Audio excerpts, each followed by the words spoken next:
Yo, what's up, guys? James Carter TV. I'm uploading this video a couple hours after the Chiefs-Titans game. Not Chiefs, excuse me. After the Bengals-Titans game ended because I want to limit the amount of yelling that I do. I think it's good for me to be grounded in this recap. I mean, look, the fact of the matter is this, okay? Locker stinks. I mean, he sucks, he stinks, he's inaccurate, he can't make decisions, he can't make throws, terrible ball placement, terrible pocket presence, he sucks. I mean, and that's just the end of it. That's it, it's over, that's it, finito. I mean, unless if this guy goes on a great run, which there's no evidence to suggest. What evidence could suggest such a thing? Unless if he does that, then man, I mean, this season is a wrap. It's over. It's done. It's finished.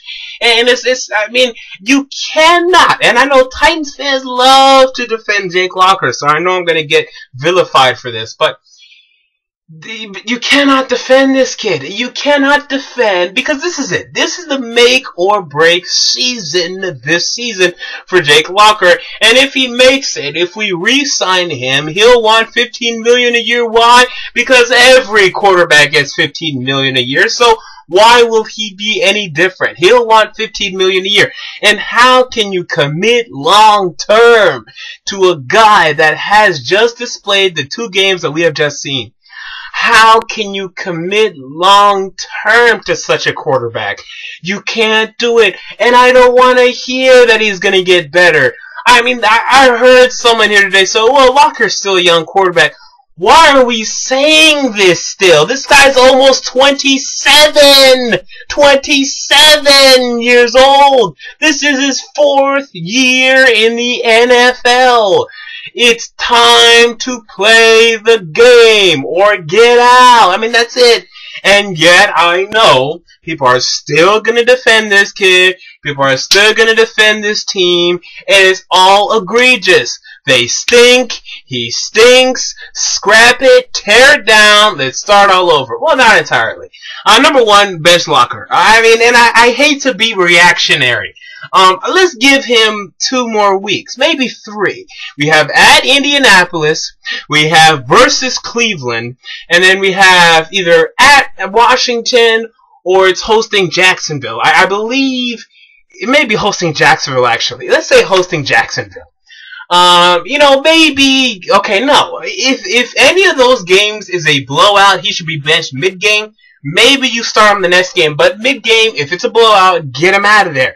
If we lose to Cleveland, Jacksonville, or whether it be at Washington, and then after that we have game hosting Houston, you cannot start this kid. I mean, Zach Mettenberger needs to start by week 9 if this continues, and that's at the very least by week 9. Because we need to find out now, because I love thinking long term. I love doing it. I already have my 2015 mock draft. We need to decide now, can Zach Mettenberger start? If not, time to draft a new quarterback in round 1. And it's just that simple. Enough optimism. Enough. Let's figure out the most important position in the NFL. That is where teams go wrong time and time again. Figure out the most important position in the NFL. Because I thought, and maybe you thought too, that a change in coaching, a coaching change would change the culture in the locker room, and it has slightly. It changed it for a week, but now we're back to the old Titans. These looking like the Mike Munchak 2012 Tennessee Titans, and that was the worst season for me in my life. I mean, it was terrible. So you really have to reevaluate things. And when we do this, this is what I'm suggesting. Again, I mean, you have to figure out the most important position. I think if you get a new quarterback in there, whether it be Mettenberger, Winston, Mariota, Hundley, a new vocal leader in that locker room, because Jake Locker's too timid. This guy is way too timid. We need a fiery leader at the best and biggest position in all of professional sports.